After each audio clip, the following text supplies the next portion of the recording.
And joining us now on phone is a lawyer and is a former chairman of the Nigeria Bar Association, Ikeja branch, Monday Onyekachi Ubani. Good morning. It's good to have you join us right now. Mike, it's my pleasure. Ngo. Good morning. Good morning. All right, it's nice to call it Ngo. All right, let's get into the issue now. I wonder what you make of this developments with the CJN, especially when it hinges on the issue of corruption and the perception that Nigerians, or all the Nigerians, have when it comes to allegations like this. Yeah, I have written so many things concerning this Justice Onogen's saga all over the social media, and I have posted it far and wide. And of course, any person that is that has conscience in this nation must be very worried with the issue of corruption, especially in the judicial sector. It's not something that any person should clap his hand for, be happy, for. It's something that actually should make us, all of us, very sad, especially those of us who are stakeholders in the judicial sector. But one thing I have always insisted is that, look, in doing this, in fighting corruption, whether in the judicial sector or in any sector whatsoever, we must try as much as possible to look at the state of our laws and ensure that we apply strictly our laws so that we do not in any way intrude corruption itself, even in the fight. And that is actually what is playing out in the present situation. We have had precedents, we have had authorities, we have had procedures already established when it comes to corruption allegation against judicial officers. And we have known what the steps that's supposed to have been taken or already taken by the court. But we found out in this particular instance that that procedure is no longer being followed, and everything about it is done in a manner that you can consider bizarre, and clearly not in tandem with norms of democracy, not in tandem with the express provisions of the Constitution, not even in accordance with the established judicial precedent, judicial authority already established and all that. And we frown at it and say, no, it is Justice Onoge today, it can be somebody else tomorrow. Let's try as much as possible to establish a known pattern in dealing with issues, especially issues that have already been dealt with. Yes, but in spite of those known patterns, you still find a situation where, decisions are taken away from precedents, just like what you said. Now, in referring to the law, what really is the weakest link? Is it the law itself that has issues, or those who interpret the law, who take advantage of seeming loopholes to twist it to their own advantage? And let me quickly throw this in, a question that I asked our guest earlier. When the president not too long ago said the judiciary was his biggest headache in the war against corruption, do you think he's been proven right? Well, I don't know whether he has been proven right, because various steps have been taken by the executive in dealing with the frustration of the executive, and most times they take a wrong step, and that wrong step has ended up, creating more fatalities, more crises in the sector rather than even solving the problem. Remember the invasion of the judges' home and the arraignment of most of those judges, and of course you are aware of how it all ended. No conviction was secured because the procedure and process was wrong.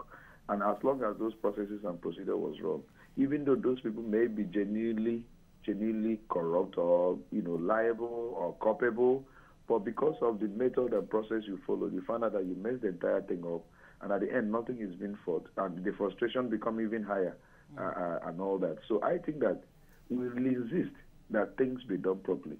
I have never seen in anywhere in the world where you probably determine the liability and right of an accused person by ex parte order. It doesn't happen anywhere in the world.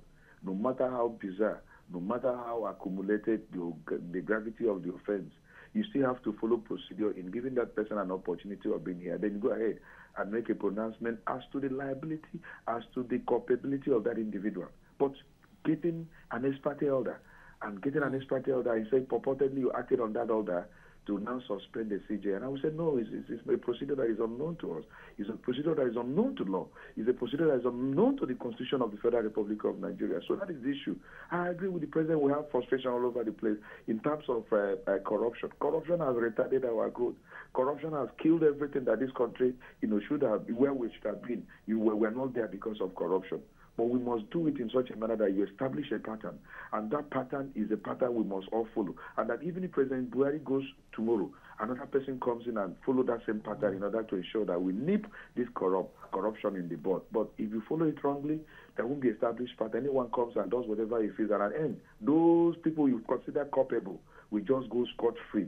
And then you end up getting more frustrated, in the entire process. So why don't we, get quality advice and do the right thing? That has always been our position. No lawyer will ever shield a corrupt individual, either in the judiciary or in any sector whatsoever. But let's do it in such a manner that these corrupt people will not in any way have any loophole and escape. So I think it's the implementers of the law, not necessarily the law itself. People who implement the law make these mistakes and all that. And those mistakes we should avoid if we really have to win this war. All right. On a broader perspective, a report a few days ago indicates that Nigeria has moved up 4 places in the Corruption Perception Index.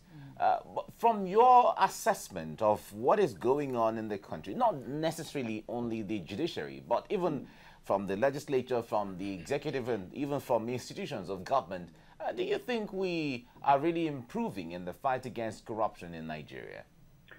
Let me say this. For every mountain that is fighting corruption, and that is President Muhammad Buhari, a lot of people are in tandem, are clearly in agreement that we must kill corruption, or corruption will kill us. So at every opportunity, you find out any opportunity given to the president, with a microphone, he tells you why he was elected, one of which is to fight corruption. So forever bringing it to our memory, to remembrance, to me, that is the way to go. But we must establish process and procedure. We must establish a structure so that even if President Buhari goes tomorrow, whoever comes in will follow that structure. But for me, I have not seen that established pattern. I have not seen established structure that will make us to have an enduring fight against corruption. That is the problem we're having. Yeah. Yes, but if a structure, let me finish. He has been able to arrest some certain persons, who are allegedly corrupt, and the process is on and all that. But what I'm talking about, there must be a structure, where somebody comes in tomorrow, you now follows it. Like if you go to police now to make a report, the police still ask you for money before they can take down your complaint. On the road, police still harass and take money. Even people who are importing this and are also paying money to get some of their goods in through customs and all that. If you want to push your file in the civil service today, you still have to pay money. I'm a victim, in pushing my file from the Federal Ministry of Lands and all that. So I have paid money for my matter, for my file to be transferred from Lagos, from Abuja to Lagos. I'm not supposed to pay any money. They blackmailed me and collected money from. So I'm saying that all these are processes of corruption we have not yet dealt with, and unless we establish a pattern that will make people who are corrupt, both in the public service, both in the police, both in all the agencies of government, to really be afraid in committing corruption and asking boldly for money for doing the duty they are being paid and all that, then we have not started the fight. The only fight now is against the political class we're fighting. But what of all other structures, all other agencies? What structure have we put in place to actually discourage people from boldly demanding for bribe in public service? We have not done that. Well, so and of course, that's why the rating has actually dropped, in terms of fight against transparency and fight against corruption. So we have not established a pattern, and that is what I want this government to do. Because forever mounting it, I said earlier, forever saying it at every given opportunity that we must fight corruption, I give kudos to the president. But have we established a pattern, a structure that will be enduring? Have we done that? So these are questions that go to you, journalists, to answer. Okay. Are you saying, in effect, that you cannot really divorce the judiciary from the rest of society? Well, it's been said the judiciary has to be above board. But do you think there should be some kind of internal cleansing within the judiciary? And if yes, what kind of cleansing would you expect, if you can do that very briefly? Yeah, the most important cleansing that must be done is that NJC must be strengthened. They should remove the TJ and be the one appointing most of the members of the NJC. That we have to do a constitutional amendment, and I know that people are looking towards that direction. Let's have an NJC that will really be bold enough to take decisions against corrupt judges. there is corruption, no doubt, in the judiciary. Nobody can deny that fact.